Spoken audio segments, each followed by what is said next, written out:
this plane doesn't exist.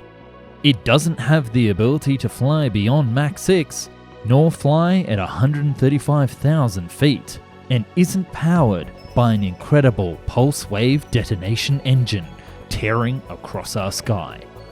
After all, according to the US government, this plane isn't real and this video is just a fantasy. But poring over countless dark websites, I've been able to piece together what this plane may be, why it likely exists, and how terrifying the skies above us really are. This is the top secret, supposedly never built, Aurora Black Triangle.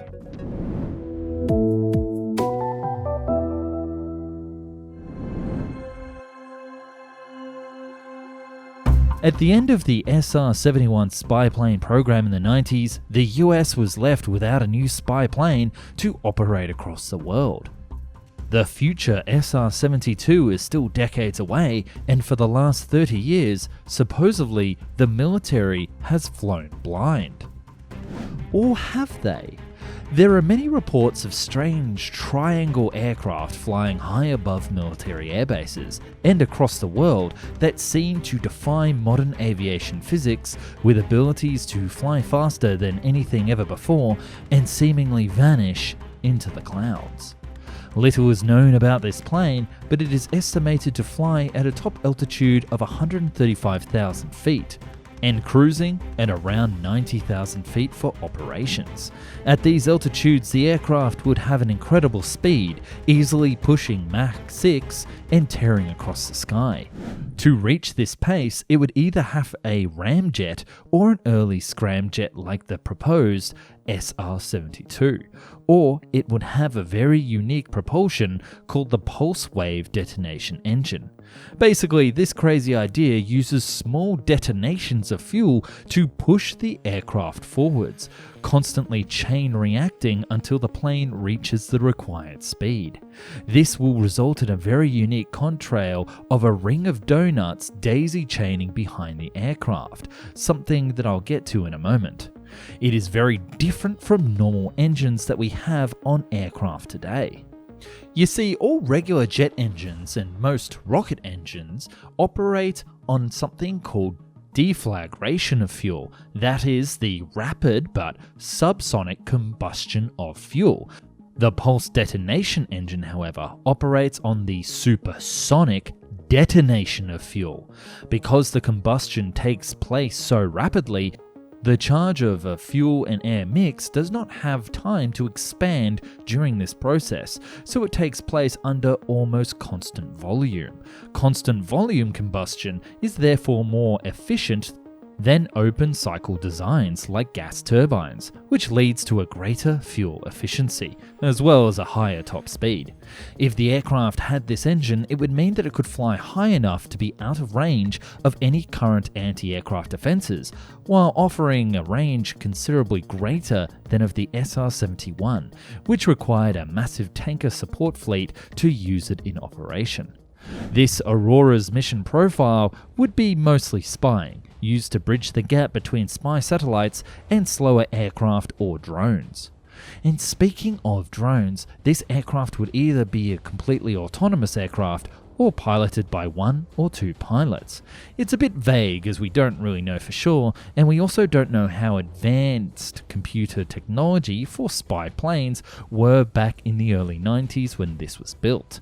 Its skin, made of a special titanium material, would be composed of large panels to reduce the radar profile and to help with heat management flying at such a top speed. It could also have the ability to deploy weapon systems into enemy territory. Whilst these missiles wouldn't have been hypersonic, it would still allow the aircraft to pack a serious punch and get in and out before the enemy could react.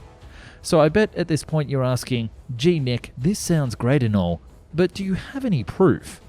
More than you can imagine. By the late 1980s, many experts in the US believed that the government had the capability to develop a Mach 5 hypersonic aircraft. The SR-71 program was winding down, and in order to stay competitive on the world stage, it was essential that the US have a replacement. By the early 90s, only a few years later, there were multiple sightings of a specific fast, triangle-shaped aircraft that had a very odd-shaped contrail. One such sighting in 1989, an engineer in the North Sea witnessed a triangle aircraft refueling from a Boeing Stratotanker. The British government at the time, when it was investigating this report, was told by the US government that no such aircraft existed. Sonic booms were detected across Southern California from 1991 onwards that apparently didn't match any known aircraft, including the SR-71.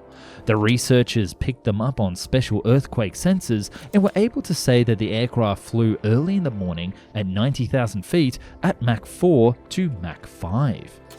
Then, by 1992, contrails matching the profile of the pulse wave detonation engine started to appear across the sky all over America, along with strange pulsating roars. During one of these events, radio transmissions were detected between a AWACS aircraft and two other unknown aircraft called Dark Star November and Dark Star Mike. Several of these communications mentioned an aircraft flying well above 67,000 feet at a speed truly unfathomable. And finally, we even have actual factual eyewitness accounts. An Area 51 enthusiast called Chuck Clack claims to have a videotape of the Aurora taking off. He says that one night at 2:30 a.m., after spending 3 days hiding in the mountains above Groom Lake in the middle of the desert, he witnessed the aircraft take off. He said it was 130 feet long and a sharp triangle shape, matching all the other descriptions that we've seen so far. And as for the tape that he apparently recorded, he said that it's locked away.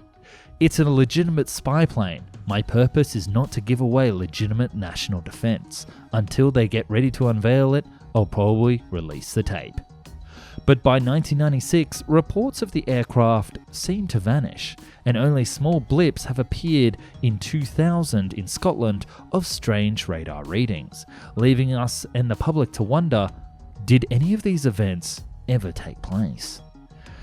Not to rain on anyone's parade, but we should also talk about the counterpoints to the existence of this aircraft.